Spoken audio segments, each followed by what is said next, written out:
O que será que vive nas ideias desses amantes que cantam os poetas mais delirantes, que juram os profetas embriagados, que está na romaria dos mutilados, que está na fantasia dos infelizes, que está no dia a dia das meretrizes, no plano dos bandidos, dos desvalidos, em todos os sentidos. Será o que será? O que não tem decência nem nunca terá, o que não tem censura nem nunca terá, o que não faz sentido.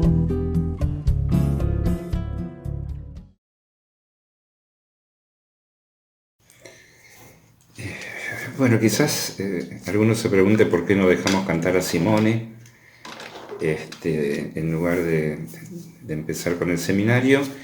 Así que bueno, quien quiera apretar el botón amarillo lo aprieta y salta al final a escuchar todo el tema de Simone. El tema, o qué será que será, es un tema que compuso Chico Buarque de Holanda, o Chico Buarque, en el año 76, en la época de la dictadura brasileña. Y la ocasión fue la película Doña Flor y sus dos maridos. Ahí la canción la canta Simone, y hubo luego dos versiones más con distintas letras, la más conocida quizás la que cantó Milton Nascimento. La versión el pedacito de versión que escuchamos recién, cantada por Simone en vivo, mucho más adelante por supuesto, es La Flor de Tierra. Y la referencia por la cual tomé este fragmento de canción es por eso, es por esta cuestión de lo que no hace sentido, lo que no genera sentido, lo que no es que no tiene, sino que no hace sentido. Antes de ir a lo del sentido, la cuestión de qué será, es una pregunta que vengo escuchando sobre todo en los últimos 10 días aproximadamente, hace 10 días respecto del día de hoy, en la cuarentena. Hoy es miércoles 15 de abril. Y la pregunta que va apareciendo es, ¿qué será del mundo cuando esto termine? Ya no cómo soportar este tiempo, cómo ubicarnos respecto de este tiempo de la cuarentena y de los efectos del aislamiento, sino que empiezan las preguntas de ¿qué va a pasar luego? En particular, ¿qué será del mundo que conocimos al final de la cuarentena? ¿Volverán las oscuras golondrinas? Nos preguntamos, se preguntan. Muchos analizantes están preocupados no por el tiempo presente, al que parece que nos vamos acomodando y acostumbrando, sino por qué será después, qué va a pasar después. La cuestión de lo que no tiene sentido o lo que no hace sentido. Ustedes deberían tener ahora en pantalla una ilustración de una puesta en el plano de un nudo Romeo, que es el que Lacan trabaja a la altura de la tercera, año 1974, donde lo que se puede observar es que el sentido, la lúnula donde Lacan ubica el sentido, está excluida de lo real. Es decir, que hay un límite al sentido, o hay un límite del sentido respecto del registro real. Esto, digamos, Lacan siempre ha dicho que el nudo no es solo cuestión de dibujarlo, de escribirlo, sino que hay que explicarlo, y algo de lo que podemos explicar del nudo es que el real, el registro de lo real, excluye el sentido. Es decir, que en lo real no hay ningún sentido. De modo tal que tenemos una distinción entre la orientación y el sentido, ¿no? Lacan habla de orientarse por lo real, pero en lo real no hay ningún sentido. Y esto parece ser una paradoja, ¿no? Que nos orientamos por aquello que excluye al sentido.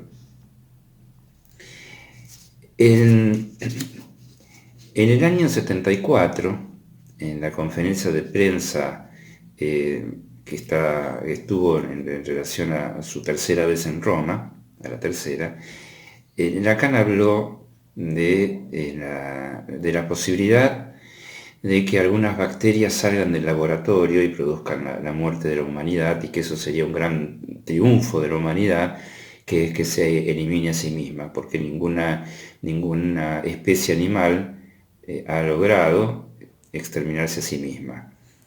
Y agrega que por suerte no es eso lo que va a pasar. Ahora bien, algunos, yo me incluyo al principio de esto, de la pandemia, algunos han empezado a sostener esto que dijo Lacan como una profecía y que ahora se está cumpliendo, que es que hay un virus que salió del laboratorio, ¿no?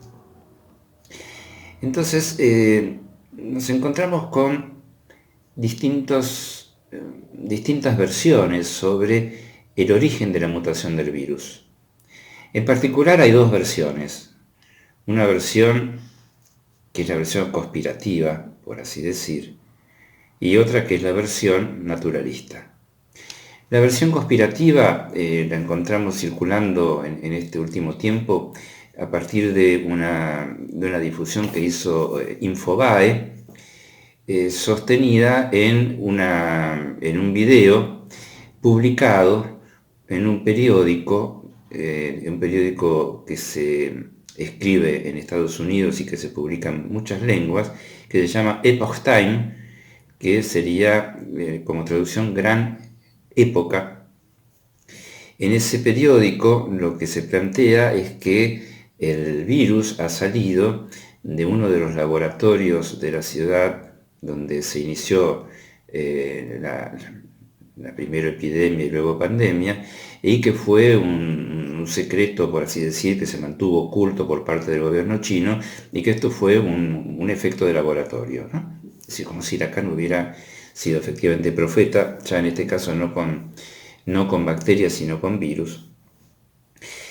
Y entonces que China es culpable, la República China es culpable de haber ocultado información que tenían y de ser la responsable de la muerte de millones o miles de personas en el mundo por no frenar a tiempo esto y por no hacer conocer al mundo a tiempo la mutación del virus y el problema con el laboratorio. El asunto es que cuando uno puede investigar mínimamente este periódico, Gran Época, vemos que fue fundado en el año 2000, y en el manifiesto de fundación de este periódico dice que se fundó en respuesta a la represión y la censura en China. En respuesta a la represión y la censura en China. De modo que en su propio fundamento está planteada una animadversión respecto de la República China. En nuestra enciclopedia de consulta, estoy siendo irónico por cierto, en Wikipedia, este periódico Epoch Times está referido en su ideología, respecto a su ideología, plantea conservadurismo, anticomunismo, populismo de derecha. Tenemos razones para sospechar que la información que vierte este periódico es un poco, digamos, un poco orientada por su ideología. Más o menos en la misma época, la BBC, o sea, las emisiones británicas, plantean que de ninguna manera esta mutación del virus es algo producido por la ingeniería genética, sino es una mutación natural, y da todas las explicaciones del caso. Lo que me interesa no es poner en contraposición estas dos teorías para ir a fundamentar cuál es aquella a la que vamos a adherir, sino que todas estas teorías, todas las teorías que se puedan armar respecto del porqué de la pandemia es tratar de encontrar un sentido a lo que no tiene sentido. Lo que no hace sentido. En este camino, de encontrar un sentido a lo real o un sentido en lo real, Lacan ubica en este camino a la ciencia y a la religión, en principio, fundamentalmente porque la religión es la religión verdadera, como le llaman, la religión cristiana, es la que le da un sentido a la vida, es decir, a aquello que en lo real se produce y que no tiene ningún sentido, ¿no? ¿Cuál es el sentido de la vida? Hay una película de los Monty Python que es El sentido de la vida, ¿no? ¿Cuál es el sentido de la vida? Podemos decir, si hay algo que no tiene sentido es la vida en tanto que tal. Lo veníamos planteando las veces anteriores respecto de la angustia, que la angustia es estar en el mundo en tanto que tal. En la relación a ese estar en el mundo en tanto que tal. La religión entonces busca darle un sentido a lo real. E incluso cuando la ciencia produce, como en el caso de esas bacterias que salen del laboratorio, como en el caso de la explosión nuclear de Chernóbil, cuando la ciencia produce nuevos reales, un nuevo real, la religión puede venir ahí a ubicar un sentido respecto de ese real. Recordemos que el porvenir de una ilusión está en relación a el porvenir de la ilusión de un padre en la iglesia, el nombre del padre, que venga a dar un sentido a lo que no tiene sentido. Y Lacan, justamente en esa época, en el 74, de lo que habla es del porvenir de lo real, no del porvenir de una ilusión, y que el síntoma depende del porvenir de lo real. Porque el síntoma también produce un sentido en lo real. Si ustedes observan, ahora seguramente lo están observando de nuevo en la pantalla, el nudo borromeo que plantea Lacan en ese periodo, en la tercera y en el seminario 22 RCI, van a ver que el sentido aparece como una introducción de lo simbólico, el síntoma como una introducción de lo simbólico en lo real. Y el síntoma parece darle un sentido a lo real. Y esto lo encontramos muchas veces en la culpa neurótica respecto de cierto padecimiento del cual el sujeto no tiene la menor razón. Bueno, nuevamente está esto de eso. Somos todos más o menos culpables de lo real. Es esta frase que nos ubica respecto a cómo la neurosis produce ahí un sentido donde no lo hay. De modo tal que las teorías que intentan explicar la mutación del virus, su modo de difusión, el porqué de este contagio tan impresionantemente logarítmico y no lineal o exponencial, son teorías en definitiva paranoicas. ¿Por qué? Porque la paranoia es el efecto de una imposibilidad de lectura. Es decir, no hay con qué leer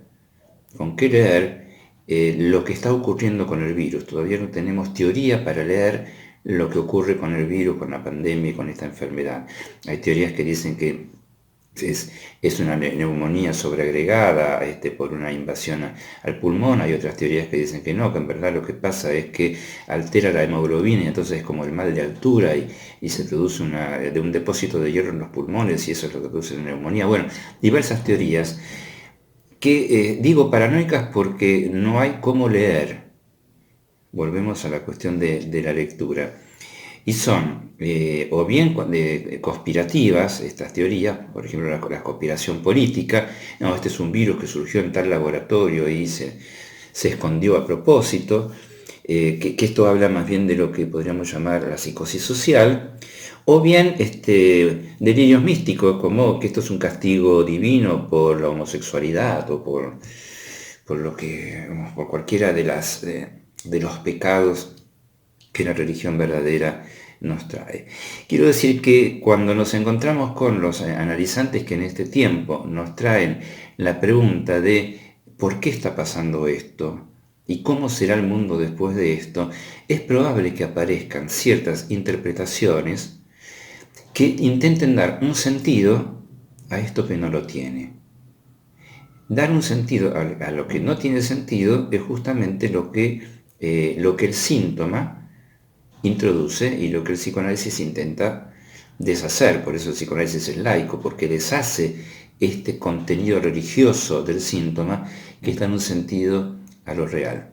De modo tal que cuando nos encontramos con la pregunta de ¿cómo será el mundo? ¿Qué será del mundo que conocimos cuando esto termine? Probablemente la pregunta insista en relación con que hay un real que no sabemos cómo va a incidir respecto de nuestro simbólico y nuestro imaginario una vez que podamos reanudarnos en una vida social en común con los cuerpos circulando.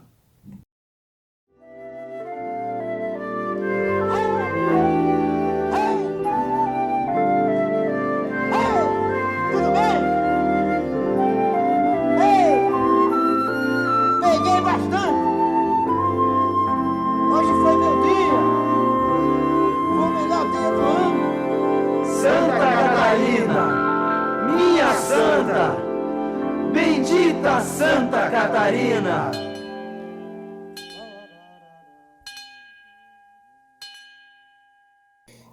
Catalina de Siena nació justo en el año en donde la peste negra de Europa tomó más peso, más relevancia. Esto fue en el 1347 y ese periodo más funesto de la peste negra duró hasta 1353, o sea, 6 años.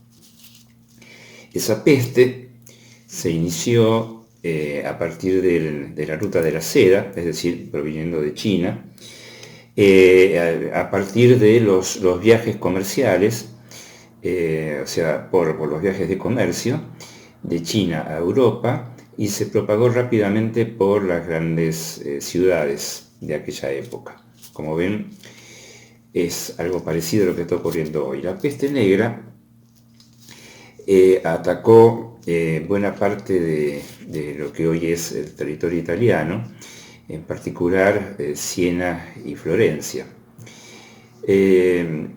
Siena era la capital cultural de la Toscana de aquella época. Tenemos en Siena el fin del gótico representado por Giotto, que fundamentalmente pintó su aldea con sus habitantes. Tenemos en Asís los frescos sobre San Francisco de Asís del siglo XIII. Y también en Siena fueron los primeros escorzos de perspectiva. Tenemos a Lorenzetti, que aún está en el Museo Nacional, en el Museo de Siena, en la Pinacoteca de Siena, se pueden ver ahí los primeros escorzos de perspectiva. ¿Y qué fue lo que hizo que, en vez de ser Siena el desarrollo cultural del Renacimiento italiano, fuera Florencia? Pues los efectos de la peste, los efectos incalculables de la peste, que diezmó en mucho mayor medida a la población de Siena que la de Florencia. Por lo tanto, un siglo después Florencia devino la sede del Renacimiento.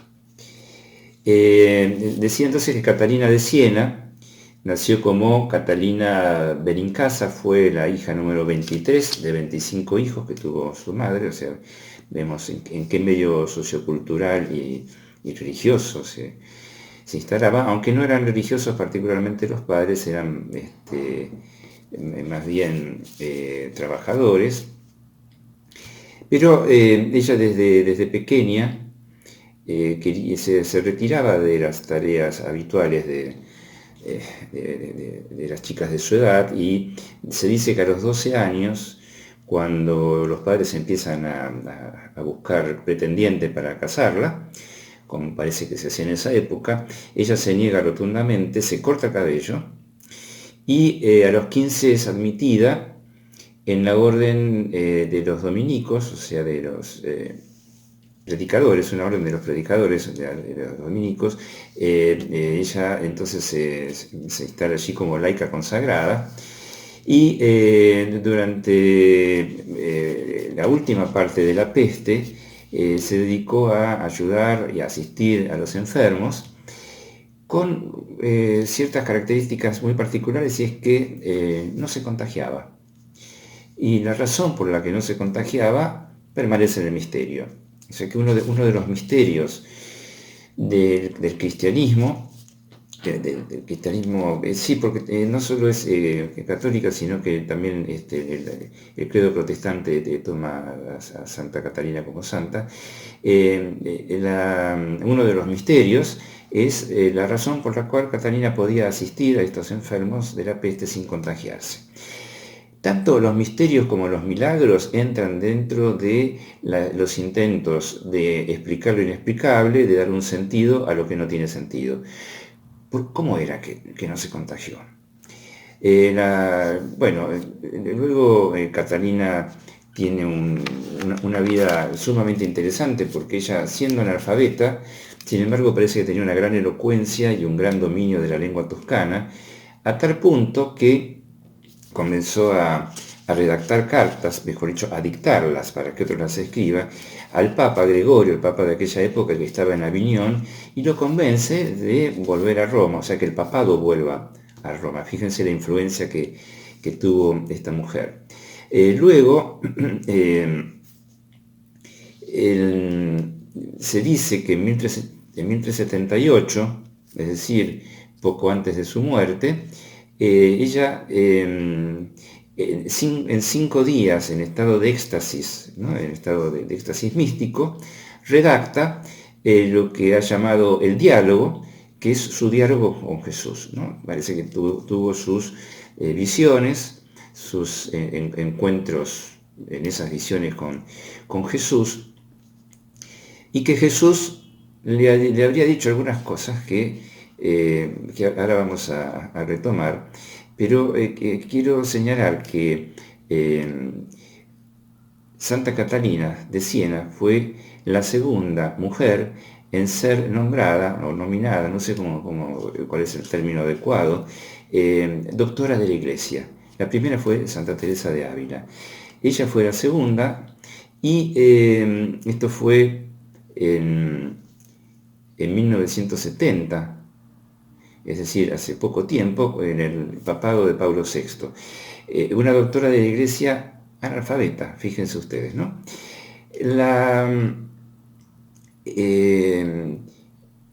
Lo que Jesús le decía a Santa Catalina en esos momentos de éxtasis místico, era, por ejemplo, que para que ella pudiera protegerse de las enfermedades, de los peligros y de los riesgos de la feminidad, tenía que recordar esta frase. La frase que Jesús le habría dicho es: yo soy el que soy y tú eres la que no es. Por eso vengo diciendo hace algún tiempo, y espero que esto no sea una gran herejía, que Santa Catalina es una santa lacaniana. Ahora bien, ¿a qué viene esto de la santa? No solo por el recuerdo de la peste y su acción en la peste, viene a cuento, por un lado, del misterio, de que el misterio es uno de los nombres de lo real, es una de las maneras de intentar dar un sentido a lo real. ¿Cómo es que no se contagió?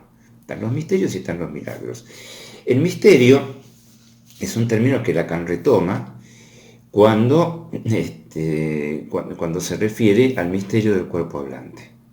Que el cuerpo hable, que haya un cuerpo que habla, es un misterio, que está ligado indudablemente a la anunciación, es decir, a la encarnación del Verbo divino en el cuerpo de Jesús. Este es uno de los términos entonces de lo real, es lo misterioso. Otro de los términos que nos importan es la santidad y la herejía. ¿Por qué? Ustedes recuerden que el seminario 22 se llama RSI, y para nosotros RSI no es homofónico con nada, pero en la lengua francesa, heresí es homofónico con herejía. Y el seminario siguiente, el 23, es el llamado el Santon, que es homofónico en francés con hombre santo, Saint Homme, y con Santo Tomás, Santo Tomás de Aquino. ¿A qué viene todo esto y por qué nos interesan las herejías y las santidades? Porque digamos que si algo no somos los analistas, no somos santos. Sin embargo, Lacan plantea que hay distintos tipos de herejía. Hay una manera de ser hereje que él la llama de la buena manera, que es su herejía, digamos, la herejía de Lacan fue que la Trinidad no lo ubicara en el Padre, el Hijo y el Espíritu Santo, sino en el real simbólico imaginario. Pero la santidad, que es lo que vamos a dedicarnos ahora en los minutos que siguen, la comienza a proponer como un punto de relación con la posición del analista en televisión, o sea, en el año 73. Un poco después de haber instaurado la escritura del discurso del capitalista y un poco antes de la tercera y el seminario RCI. En televisión, él habla del santo antiguo, se refiere al santo cristiano específicamente, pero no lo toma en el sentido del santo que hace caridad. No es el santo caritativo, es decir, cuando él plantea que el santo tiene una relación, mejor dicho, que la posición del analista tiene alguna relación con el santo, no es en términos de hacer caridad. Podríamos plantear una secuencia, ¿no? Cuando en la dirección de la cura él dice, el analista tiene que dirigir la cura, pero no la vida del paciente, es decir, no nos ocupamos de la vida del paciente. Cuando en el seminario 7, el de la ética, habla de qué bien se trata, no se trata para el analista de hacer el bien, y acá se plantea el santo que no hace caridad. Sí, no es que seamos indolentes respecto del padecimiento, ¿no? No es que no queramos ayudar a los analizantes, no queramos el bien para ellos o no queramos participar de la caritas, o sea, de ese amor inmotivado y que tiene que ver con el amor divino al prójimo, ¿no? Sino que en todo caso ese es un punto de partida, pero no es el desarrollo del análisis el que va por esas vías. Y me parece que en estos tiempos, en donde todos estamos muy preocupados por qué va a pasar con la pandemia y cómo vamos a salir de esto, sin duda que hay un enmarcamiento de los decires, es decir, del lazo transferencial que suele comenzar y terminar en estas sesiones de este tiempo por una mención al cuidado y por una mención a la situación de la pandemia. Pero esto no es todo, digamos, no es a esto a lo que nosotros apuntamos, sino esta es la base a partir de la cual podemos hacer otra cosa. ¿Qué es esta otra cosa que plantea Lacan respecto del santo? Hay dos referencias que hace él en esta televisión. Uno es que el santo, si goza, no opera. Es decir, que para que el santo pueda operar como santo no tiene que gozar, ¿no? Es decir, que más bien tiene que ubicarse como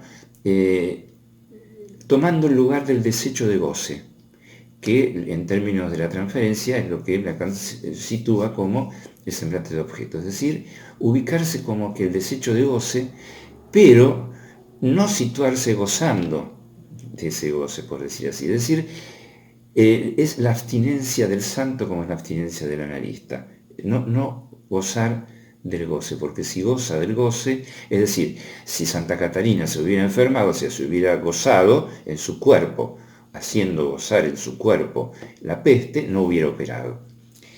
Sino que, como lo dice, lo voy a tomar la frase textual, como lo dice Lacan en televisión,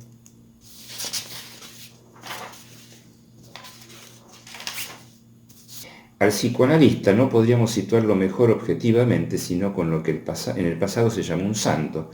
Un santo no hace caridad, más bien se pone a hacer de desecho, y ello para realizar lo que la estructura impone, a saber, permitir al sujeto del inconsciente tomarlo como causa de su deseo. Es decir, en la medida en que el analista se pone en esta posición que lo liga al santo, que es la de situarse en relación al desecho, que permite al sujeto del inconsciente ubicarse en relación al deseo.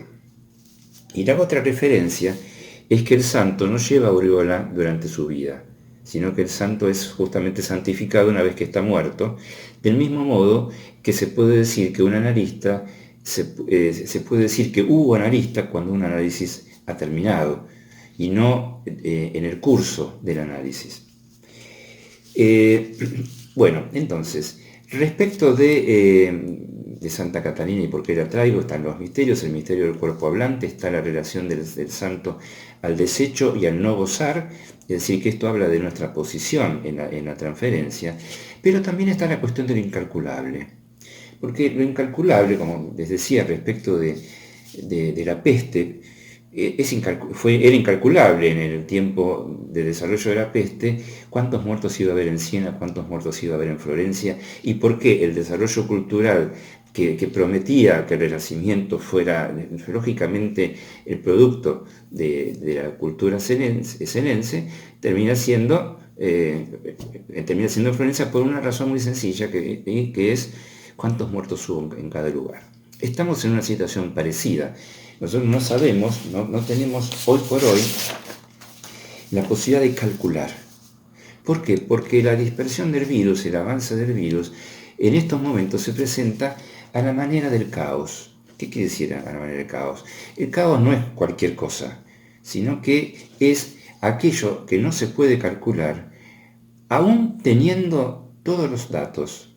No los tenemos, pero aún teniendo todos los datos siempre hay una contingencia que hace que partiendo de tener todos los datos puede haber más de un desarrollo posible que se deriva de esos datos. Esto es la teoría del caos.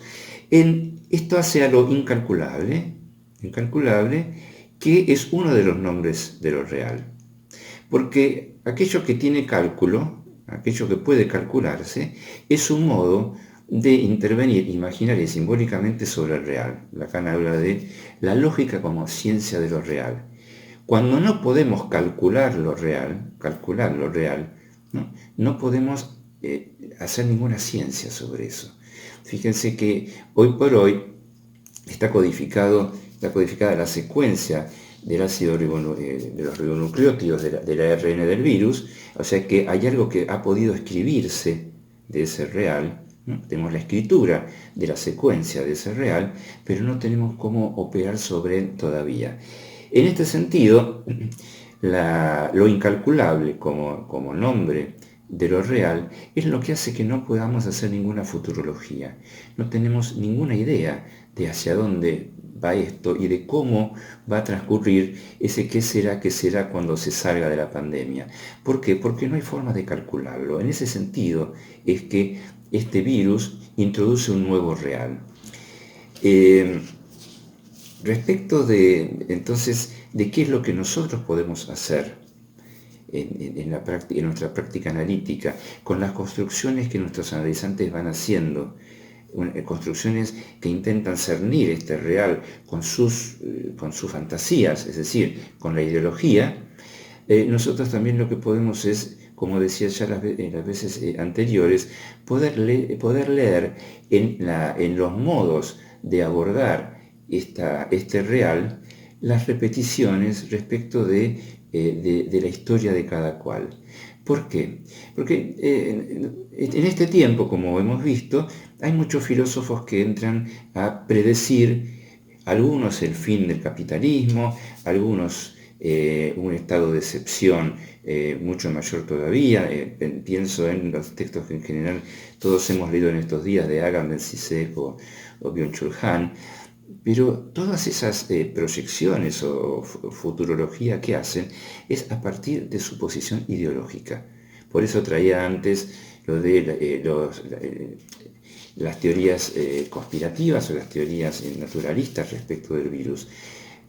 Nosotros estamos acostumbrados en nuestra práctica analítica a intentar dejar de lado las razones fantasmáticas o las construcciones fantasmáticas para dar lugar a la emergencia de lo distinto, que son las formaciones del inconsciente, que también es un nuevo real, es algo que cesa de no escribirse y como contingencia obliga a darle un lugar en la economía psíquica. Bueno, esta manera de darle un lugar a la economía psíquica, a aquello que se produce como un sinsentido, un sentido que no lo tiene como tal, un paso de sentido, es nuestra tarea habitual encontrarnos con que nos orientamos por aquello que no tiene sentido, y no para darle un sentido, sino justamente para poder llevar al analizante, si es que se puede, a encontrarse con el límite del sentido. Y en este sentido justamente es que nuestra práctica es una práctica laica.